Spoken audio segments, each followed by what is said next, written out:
Halo, gue Deddy Kurniawan. Terima kasih buat lo yang udah ngeklik video ini. Topik pembahasan di konten ini dimulai dari AC Milan tidak memiliki awal terbaik untuk era baru mereka. Dan nama Paulo Sousa telah disebut-sebut sebagai solusi darurat potensial jika hasilnya tidak juga membaik. Lalu ada Tammy Abraham, Ruben Loftus-Cheek, dan juga Fikayo Tomori bakal dimainkan bersamaan saat AC Milan versus Venezia. Terus ada kekhawatiran terburuk terkait Ismail Bennacer terbukti hari ini setelah hasil pemindaian menunjukkan ia mengalami robekan total pada otot betisnya dan ia kemungkinan absen selama 4 bulan. Lalu ada kabar baik datang dari Milanello mengenai Alvaro Morata yang sekarang sudah pulih sepenuhnya dari masalah ototnya. Yang terakhir ada selain berharap pada 4 bek yang stabil dalam hal pemilihan, pelatih AC Milan Paulo Fonseca juga telah mengubah instruksi untuk barisan belakang sesuai laporan. Nah, itu tadi beberapa topik yang mau gue bahas. Jadi langsung aja masuk ke pembahasan yang pertama. AC Milan tidak memiliki awal terbaik untuk era baru mereka dan nama Paulo Sousa telah disebut-sebut sebagai solusi darurat potensial jika hasilnya tidak kunjung membaik. Nah, seperti yang ditulis Calcio Mercato, ada beberapa rumor yang beredar meskipun bukan dari sumber yang sangat dapat dipercaya gitu ya, bahwa Sousa bisa datang untuk mengambil alih rencana Paulo Fonseca jika Milan kalah melawan Venezia, Liverpool, dan Inter dalam 3 pertandingan berikutnya. Ya, meski sering disangkal, tidak diragukan lagi bahwa Paulo Fonseca harus merekayasa perubahan dalam hasil dan pertandingan di Liga Champions plus Derby della Madonnina. Tentu saja itu merupakan titik awal yang baik. Tetapi bagaimana jika itu tidak terjadi atau sebaliknya gitu ya. Nah, yang pasti jika terjadi kemungkinan pergantian pelatih kepala, hipotesis yang mengarah pada kembalinya Stefano Pioli sama sekali tidak dapat dilaksanakan meski dia memiliki kontrak dengan AC Milan yang berlaku hingga Juni 2025. Kalau Daniel Bonera bukanlah solusi yang mustahil gitu. Meskipun keinginan klub bukanlah untuk menyentuh hierarki proyek Milan Futuro yang telah mereka investasikan banyak waktu dan uang gitu ya. Dengan stabilitas menjadi hal yang penting terutama di tahun pertamanya. Jujur gue sih sebagai Milanisi juga ikut kecewa ya, karena hasil AC Milan di awal itu bagi gue terlalu buruk gitu di awal musim ini. Tapi rasa percaya ke Fonseca masih ada walaupun sedikit. Ya masa iya sih AC Milan lawan Venezia dapat hasil jelek. Sejarah timnya Bang Jay Itzes tuh ya 2 kali nggak pernah menang loh lawan AC Milan di musim 2021-2022. Skuad AC Milan kembali berlatih dan mempersiapkan diri untuk pertandingan melawan Venezia pada Sabtu malam. Pertandingannya yang diharapkan semua orang akan membawa kemenangan pertama musim ini. Nah, La Gazzetta dello Sport membahas tentang bagaimana Milan ala Inggris akan turun ke lapangan gitu. Dimulai dari pemain baru Tammy Abraham yang bakalan memimpin di lini depan. Dia datang dari Roma dan melakukan debutnya untuk klub di Roma, memberikan assist setelah beberapa saat melawan Lazio. Bersama Fikayo Tomori dan Ruben Loftus-Cheek, ia dapat mewakili kekuatan tulang punggung Inggris. Nah, faktanya ketiganya memulai perjalanan mereka bersama di Akademi Chelsea di Cobham dan naik ke tim senior. Mereka bertemu lagi di Milan 9 tahun setelah memenangkan UEFA Youth League. versi mudanya dia dari Liga Champions gitu ya, yang menjadi landasan peluncuran karir mereka dan titik awal perjalanan menuju dunia para pemain hebat yang seperti sekarang gitu.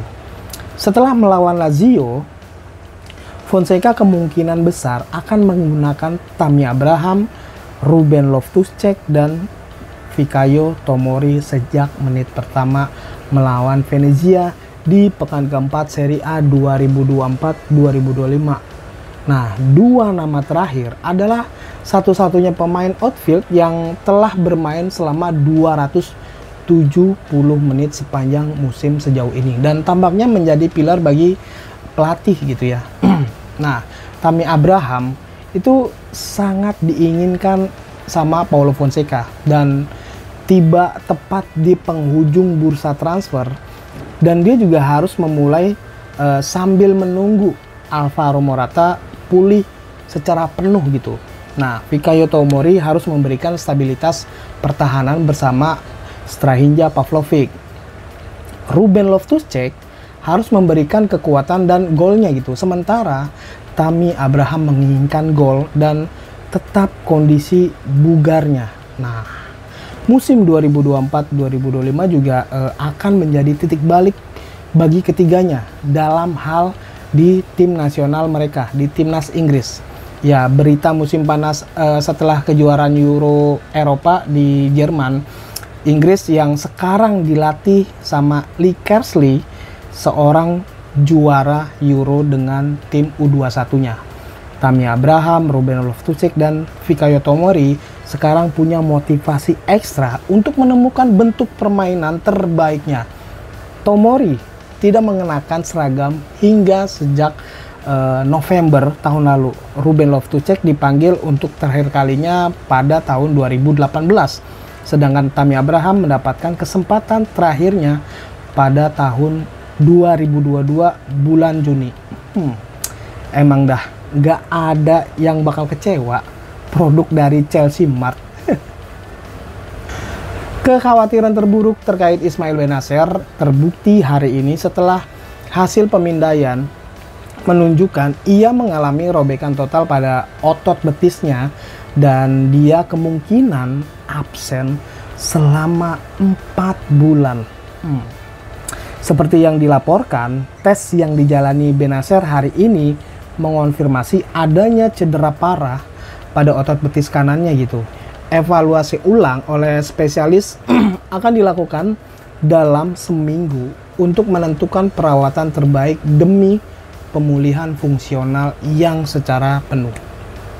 Menurut Sky, staf medis akan memutuskan bersama klub apakah akan memilih terapi konservatif atau tindakan operasi yang saat ini tampaknya menjadi pilihan yang lebih mungkin mengingat beratnya masalah cedera yang diderita Ismail Bennacer. Nah, Ismail Bennacer tidak akan kembali ke lapangan sebelum Januari 2025 karena dia akan absen minimal selama 3 bulan. Minimal 3 bulan. Ya, meskipun kemungkinan besar akan menjadi 4 bulan jika memperhitungkan operasi yang kemungkinan besar bakal dilakukan. Itu artinya maju lebih cepat atau 4 bulan gitu ya. Informasi awal tuh Januari ketika Super Coppa Italia yang dijadwalkan di Timur Tengah dengan semifinal melawan Juventus pada tanggal 3 Januari 2025. Mengingat periode absennya, rasanya itu lebih realistis untuk berpotensi membidik pertandingan tandang melawan Juventus tanggal 19 Januari 2025. Atau kemungkinan mungkin ya pertandingan Liga Champions melawan Girona beberapa hari kemudian. Ya, untuk Bennacer ya, semoga lekas pulih dari cedera otot paha kanannya. Sakit banget tuh kayaknya. Kabar baik datang dari Milanello mengenai Alvaro Morata yang sekarang sudah pulih sepenuhnya dari masalah ototnya. Alvaro Morata telah absen dalam beberapa pertandingan terakhir karena masalah yang dialaminya sebelum pertandingan pembuka Serie A 2024 ketika itu melawan Torino, dan semakin parah saat tampil sebagai pemain pengganti gitu, maksain kayaknya ya, yang ditandainya dengan gol selama hasil imbang ketika Torino versus AC Milan dengan skor 2-2 lalu. Seperti dilaporkan Milan News, ada berita sangat bagus dari latihan hari ini mengenai Alvaro Morata karena dia kembali berlatih bersama anggota skuad lainnya gitu, setelah melakukan latihan individu dalam beberapa hari terakhir. Ya, dia latihan sendirian aja. Penyerang Spanyol itu diperkirakan akan dipanggil untuk pertandingan hari Sabtu di San Siro melawan Venezia, timnya Bang Jai Itses. Ya, meskipun masih harus dilihat apakah Alvaro Morata akan menjadi starter atau bermain dari bangku cadangan. Ya, dengan kemungkinan lebih besarnya sih ya harusnya dari cadangan sih ya. Nah, pemain 31 tahun itu tidak akan terburu-buru. Apalagi Milan akan menghadapi Liverpool di matchday pertama fase grup di Liga Champions pada hari Selasa 18 September. Pertandingan yang dimana tuh pengalaman dan golnya akan sangat-sangat berguna untuk AC Milan. Nah, untungnya kedatangan dan dampak langsung dari Tammy Abraham bikin Paulo Fonseca dapat lebih mengelola berbagai hal dengan lebih tenang gitu daripada harus bergantung pada Luka Jovic atau Noah Okafor. Berarti Fonseca itu nggak punya kepercayaan lebih gitu sama Luka Jovic dan Noah Okafor. Masa dia nggak tahu siapa aja sih striker AC Milan setelah ditinggal Oliver Giroud? Ya, adanya ya itu. Selain berharap pada 4 bek yang stabil dalam hal pemilihan, pelatih kepala AC Milan Paulo Fonseca juga telah mengubah instruksi untuk barisan belakang sesuai laporan.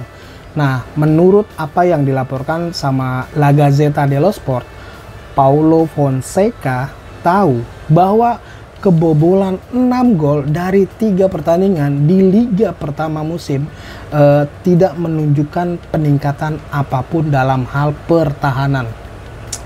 Dan oleh karena itu Paulo Fonseca harus menyesuaikan ajaran-ajarannya gitu yang sebelumnya yang pernah diajarkan. Nah, surat kabar itu mengklaim bahwa Paulo Fonseca akan meminta lini belakang untuk bertahan lebih dalam.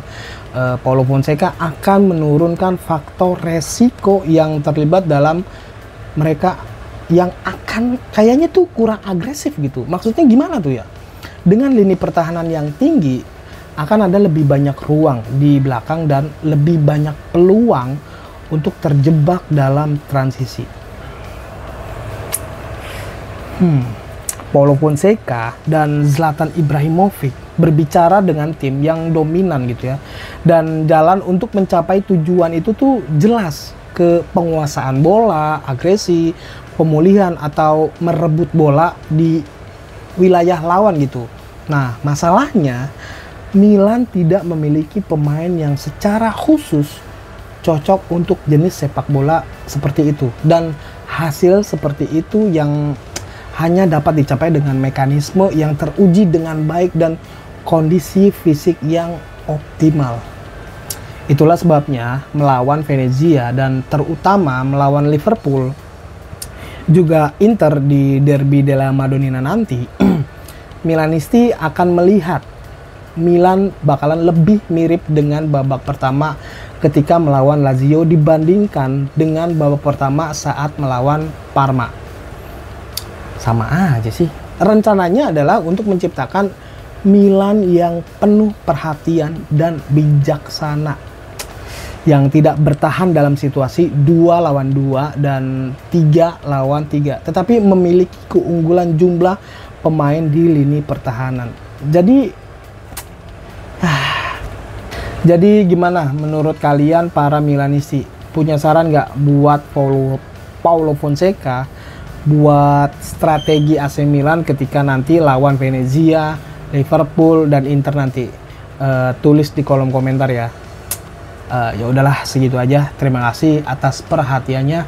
Gue Deddy Kurniawan pamit. Jaga kesehatan lu.